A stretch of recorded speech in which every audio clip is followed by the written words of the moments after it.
কোন শব্দের শেষে SION শান যুক্ত করতে হবে তার নিয়ম। নিয়মটি হলো যেসব শব্দের শেষে ডি অথবা ডিই অথবা SE থাকে সেসব শব্দকে নাউন করার জন্য তাদের শেষে SION শান যোগ করতে হয়। তাহলে চলো এই নিয়মের কিছু উদাহরণ দেখে নেওয়া যাক।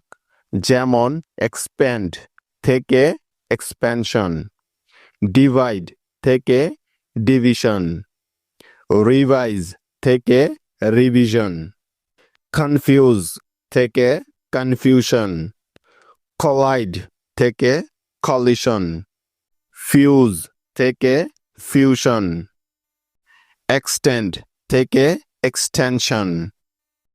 তো গাইজ, ভালো করে লক্ষ্য করলে দেখতে পাবে যে উপরের প্রতিটি শব্দের শেষে হয়তো ডি বা ডিই আছে, আর নয়তো SE আছে।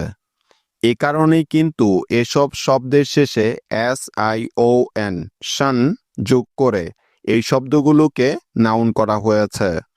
আশা করি এখন থেকে তোমাদের আর কোনোদিন এই বিষয় নিয়ে কোনো সমস্যা হবে না।